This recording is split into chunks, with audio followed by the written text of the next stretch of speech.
Welcome to cyber Urdu और हम सीख रहे हैं माइक्रोसॉफ्ट एक्सेल। पिछली क्लास में हमने सम के फार्मूले को बहुत अच्छे से समझा और ये स्टडी किया था कि सम का फार्मूला हम किन किन तरीक़ों से लगा सकते हैं।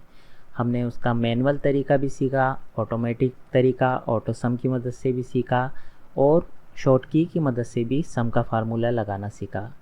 आज की इस क्लास के अंदर हम बात करेंगे सम इफ़ और सम इफ्स की।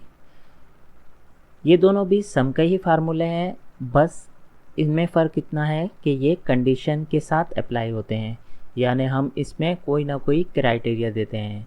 आपको याद होगा जब हम होम के टैब को स्टडी कर रहे थे तो हमने कंडीशनल फॉर्मेटिंग सीखी थी। उसके अंदर हम कोई एक कंडीशन देते थे कि अगर ग्रेटर देन हो तो कलर हो जाए हमारे सेल को, या ये इस किस्म की फॉर्मेटिंग हो जाए, या अगर लेस देन हो या इक्वल टू हो, इस तरह की कोई भी एक कंडीशन हम देते थे।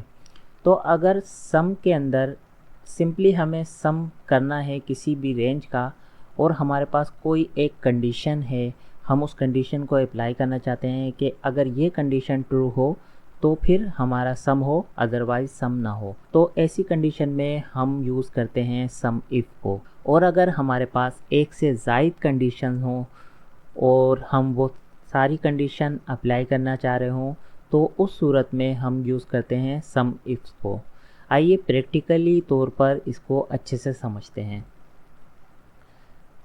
हमने यहाँ पर कल सम का फार्मूला लगाया था जो कि आपको अच्छे से समझ में आ गया होगा। ये सिंपल सम का फार्मूला था। अब हम फार्मूला लगाएंगे सम इफ़ का। सम इफ़ के फार्मूले में एक क्राइटेरिया होता है, एक कंडीशन होती है। अगर वो ट्रू होती है तो सिर्फ उसी क्राइटेरिया के मुताबिक हमारा सम का रिजल्ट आता है। तो उसके लिए फार्मूला लगाने के लिए हमें क्या करना होगा, सबसे पहले इज इक्वल टू का साइन प्रेस करेंगे, SUM sum IF if, sum if लिखेंगे, राउंड ब्रैकेट ओपन कर लेंगे। अब यहाँ पर अगर आप नोटिस करें तो ये फार्मूला खुद आपको समझा रहा है कि इसकी रिक्वायरमेंट क्या क्या है। यहाँ पर सबसे पहली चीज़ जो रिक्वायर्ड है इस फार्मूले में वो है रेंज, नंबर 2 पर है क्राइटेरिया और नंबर 3 पर है सम की रेंज। तो रेंज क्या है? रेंज यहाँ पर वो रेंज है जो कि हमारे क्राइटेरिया की रेंज होगी। यहाँ पर हम क्राइटेरिया लगा रहे हैं इस रेंज के ऊपर, यानी कि जो भी हमारे आइटम नेम है उनके ऊपर। हमने इसे सिलेक्ट कर लिया, सिंपली हम कॉमा प्रेस करेंगे और उसके बाद हमसे क्या डिमांड की जा रही है इस फार्मूले में कि अब आप क्राइटेरिया दें। तो क्राइटेरिया हमारा, हम इस बॉक्स को, इस सेल को चूज़ कर लेते हैं कि इसके अंदर हमारा क्राइटेरिया होगा, कॉमा लगाते हैं। और तीसरी चीज़ जो हमसे मांगी जा रही है वो है सम रेंज, कि अब आप अपनी रेंज बताएं जिस रेंज को सम करना है। सिंपली हम ये रेंज सिलेक्ट कर लेते हैं कि हमें इस रेंज को सम कराना है। यहाँ हमारा फार्मूला कंप्लीट हो गया। हम जस्ट इंटर प्रेस करेंगे तो हमारा फार्मूला लग चुका है। अब इसे चेक करने के लिए हम क्या करेंगे, अपने क्राइटेरिया में जाएंगे। यहाँ पर फ़िलहाल सम शो नहीं हो रहा है, ज़ीरो शो हो रहा है क्योंकि हमारा अभी क्राइटेरिया फुलफ़िल नहीं हुआ है। हमारा क्राइटेरिया में हमने ब्लैंक रखा हुआ है, कोई भी क्राइटेरिया नहीं दिया है। अब यहाँ पर मैं टाइप करता हूँ कोई भी एक आइटम, फॉर सपोज़ मैं टाइप करता हूँ मैंगो। जैसे ही हमने अपना क्राइटेरिया दिया, उसने हमें सिर्फ मैंगो का सम दे दिया है, यानी कि इस लिस्ट के अंदर जितने भी मैंगो थे उनकी प्राइस को सम किया है, बाकी एप्पल, बनाना और दूसरी चीज़ों को इसने छोड़ दिया है। तो इस तरीके से हम यहाँ पर बनाना चेक कर लेते हैं। यहाँ पर अब इसने सिर्फ बनाना का सम दिया है और बाकी तमाम आइटम्स को छोड़ दिया है। तो सम इफ़ का जो भी क्राइटेरिया हम देंगे उसी बिहाफ पे ये सम करता है। हम एक बार फिर इस फॉर्मूले को लगा के देख लेते हैं। सबसे पहले क्या करेंगे, इज इक्वल टू का साइन प्रेस करेंगे, उसके बाद हम लिखेंगे सम इफ़, ब्रैकेट ओपन करेंगे। उसके बाद सबसे पहली चीज़ जो हमें देनी होती है वो रेंज देनी होती है जिसमें से हम क्राइटेरिया को चूज़ करेंगे। उसके बाद हम कॉमा लगा देंगे, उसके बाद हम क्राइटेरिया देंगे। क्राइटेरिया पर अगर हम मैनुअली भी देना चाहें तो इस तरीके से भी दे सकते हैं मैंगो, लेकिन इसमें मसला ये होगा, हमें इसे बार बार फार्मूला को एडिट करना पड़ेगा, फार्मूले के अंदर जाके चेंज करना पड़ेगा। इसलिए हम यहाँ पर सेल का रेफरेंस दे देते हैं। सेल का रेफरेंस देंगे, कॉमा लगा देंगे। उसके बाद हमें इस फार्मूले में तीसरी चीज़ क्या चाहिए होती है, सम की रेंज, वो रेंज जिसे हमें सम कराना है। ये 3 चीज़ें सम इफ़ के फार्मूले में ज़रूरी होती हैं। नंबर 1 वो रेंज जहाँ से हम क्राइटेरिया चूज़ करेंगे। नंबर 2 हमारा क्राइटेरिया, उस सेल का रेफरेंस जहाँ पर हम अपना क्राइटेरिया लिखेंगे। नंबर 3 वो रेंज जिसे हमें सम कराना है। जस्ट इंटर कर देंगे तो हमारा ये फार्मूला लग जाएगा। ये तो था सम इफ़। अगर हमारे पास कोई एक क्राइटेरिया हो तो हम सम इफ़ का यूज़ कर सकते हैं और किसी भी लिस्ट में से, ख्वाह वो कितनी भी बड़ी हो, उसमें से अपनी स्पेसिफिक क्राइटेरिया के मुताबिक किसी एक चीज़, किसी एक आइटम का सम हम मालूम कर सकते हैं। अब बात कर लेते हैं सम इफ़्स की। सम इफ़्स जैसे कि आपको ऐसे अंदाज़ा हो रहा होगा कि ये एक जमा है, यानी कि सम इफ़ की ही जमा है। इसमें हम बहुत से क्राइटेरिया लगा सकते हैं। तो इसको समझने के लिए हम प्रैक्टिकली तौर पर इसे लगा के देखते हैं। इक्वल टू का साइन प्रेस करेंगे, सम इफ़ और आगे एस, सम इफ़्स। सम इफ़्स लिखकर हम अपने राउंड ब्रैकेट को ओपन कर लेंगे। अब यहाँ पर नोटिस करें, इसकी रिक्वायरमेंट यहाँ पर आ गई हैं फार्मूला की। हम इसे पढ़ लेते हैं। सबसे पहले क्या चीज़ चाहिए, सम रेंज चाहिए।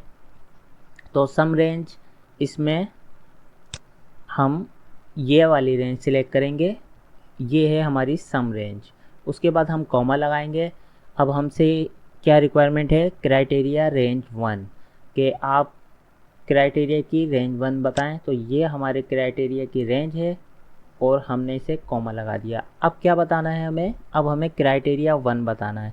तो हम यहाँ पर सिलेक्ट कर लेंगे वो उस सेल को जिसमें हम अपना क्राइटेरिया 1 लिखेंगे। अब उसके बाद दोबारा क्या करना है, क्राइटेरिया 1 ये हमने दे दिया। अब हम कॉमा लगा देंगे। तो इसके बाद हमें क्या करना है, क्राइटेरिया रेंज 2 के दूसरा क्राइटेरिया हमारा क्या होगा, उसकी रेंज बताएं। तो यहाँ पर हम डेट चूज़ कर लेते हैं। उसके बाद हम कॉमा लगा देते हैं। अब हमें क्या देना है, क्राइटेरिया 2, हमारा दूसरा क्राइटेरिया क्या होगा वो हम यहाँ लिखेंगे। तो इस तरीके से आप देख रहे हैं आगे क्राइटेरिया 3, 4, इस तरीके से हम बहुत से क्राइटेरिया लगा सकते हैं। यहाँ मैंने सिर्फ 2 क्राइटेरिया आपको समझाने के लिए लिए हैं। आप 2 से ज़ायद भी क्राइटेरिया यूज़ कर सकते हैं। ये हमारा फार्मूला यहाँ पर कंप्लीट हो गया। हम इसे जस्ट ओके कर देंगे। अब ये फार्मूला किस तरीके से काम करेगा, तो पहले में तो हम वैसे ही जैसे हमने उसमें लिखा था इसमें भी लिख देते हैं। पहला क्राइटेरिया है हमारा कि सम करो मैंगो को, और दूसरा क्राइटेरिया क्या है, डेट कॉपी कर लेते हैं और यहाँ पर पेस्ट कर देते हैं। जैसे ही हमारे दोनों क्राइटेरिया फुलफ़िल हुए तो हमारे सामने सम आ गया। अब इसने सम किस तरीके से किया है, इसने सिर्फ मैंगो का सम किया है, और मैंगो में भी सिर्फ उस मैंगो का जो कि 11 अक्टूबर की डेट में है। अब यहाँ पर मैंगो और भी हैं जो मुख्तलिफ अलग अलग डेट में आ रहे हैं। इसने सिर्फ वही सम दिखाया है जो कि हमारे दोनों क्राइटेरिया को फुलफ़िल कर रहा है। क्राइटेरिया 1 में हमने मैंगो डाला था, वो आइटम में मैंगो हो और इस स्पेसिफिक डेट का सम हमें चाहिए। अगर इसे समझने के लिए मैं यहाँ पर इसको कॉपी करता हूँ और यहाँ पर मैंगो की डेट चेंज कर देता हूँ। तो जैसे ही मैंने मैंगो की डेट चेंज की, अब इसने सम बढ़ा दिया है क्योंकि 2 डेट आ गई हैं। ये अब इन दोनों का सम करके हमें शो कर रहा है। अगर मैं कंट्रोल Z करता हूँ और डेट अंडू कर देता हूँ तो आप देखेंगे कि ये सिर्फ एक ही डेट का सम कर रहा है। इसे हम दोबारा से समझ लेते हैं। Equal to SUM sum IF और S सम इफ़ ये लिखेंगे और राउंड ब्रैकेट ओपन कर देंगे। अच्छा, मैं यहाँ पर आपको एक चीज़ और भी बताऊँ कि अगर आपको इस तरह फार्मूला लगाने में कोई दुश्वारी पेश आ रही है या शुरुआत में आपको इसमें प्रॉब्लम लग रही है, कन्फ्यूजन का सामना है, तो आप यहाँ पर ये जो FX लिखा हुआ है इस पर भी क्लिक कर सकते हैं। इसकी मदद से भी आप थोड़ा सा आपके लिए ये आसान हो जाएगा कि आप इसकी मदद से फार्मूला लगा सकते हैं। तो यहाँ पर आपको वाज़े समझ में आ रहा है। सबसे पहले आपने क्या देना है, सम रेंज। तो आप इस बटन पर क्लिक करें और अपनी सम की रेंज यहाँ से दे दें। दोबारा इस बटन पे क्लिक करें। अब आपको क्राइटेरिया रेंज देनी है। आप यहाँ पर जाएं, अपने पे क्राइटेरिया 1 की रेंज दे दें। अब तीसरी चीज़ रही है वो है क्राइटेरिया 1। तो हम यहाँ पर क्लिक करेंगे और अपने क्राइटेरिया 1 वाले सेल का रेफरेंस यहाँ पर दे देंगे क्लिक करके। दोबारा बटन पे क्लिक करेंगे। अब क्या चीज़ है, क्राइटेरिया रेंज 2। अब हमें क्राइटेरिया रेंज 2 देनी है, वो हम यहाँ से सिलेक्ट करके दे देंगे। दोबारा बटन पे प्रेस करेंगे। अब हमें क्या देना है, क्राइटेरिया 2 देना है। तो हम यहाँ पर क्राइटेरिया 2 पर क्लिक कर देंगे। इस तरीके से हमारा फार्मूला कंप्लीट हो जाएगा और यहाँ पर हम जस्ट ओके कर देंगे। तो हम इस बटन की मदद से भी थोड़ा आसानी के साथ इसी फार्मूले को लगा सकते हैं। आपको दोनों तरीके मैंने बता दिए हैं। इस तरह आपको आसानी रहे उस तरीके से आप अपने फार्मूले को अप्लाई कर सकते हैं। तो आज की वीडियो में हमने सीखा सम इफ़ और सम इफ्स के अंदर क्या डिफरेंस है और दोनों को किस तरीके से लगाया जा सकता है। सम इफ़ का यूज़ हम वहाँ करते हैं जहाँ पर सिर्फ एक कंडीशन हो, एक क्राइटेरिया हो, तो हम वहाँ पर सम इफ़ का यूज़ करते हैं। उसके लगाने का तरीका हमने समझा। सम इफ्स का यूज़ हम वहाँ करते हैं जहाँ पर हमारे पास एक से ज़ायद कंडीशन या एक से ज़ायद क्राइटेरिया हो, वहाँ पर हम सम इफ्स का यूज़ करते हैं। उम्मीद है आपको इस वीडियो में सम इफ़ और सम इफ्स दोनों अच्छे से समझ में आए होंगे। नेक्स्ट वीडियो में हम एक्सेल में मज़ीद फार्मूलाज को एक्सप्लोर करेंगे।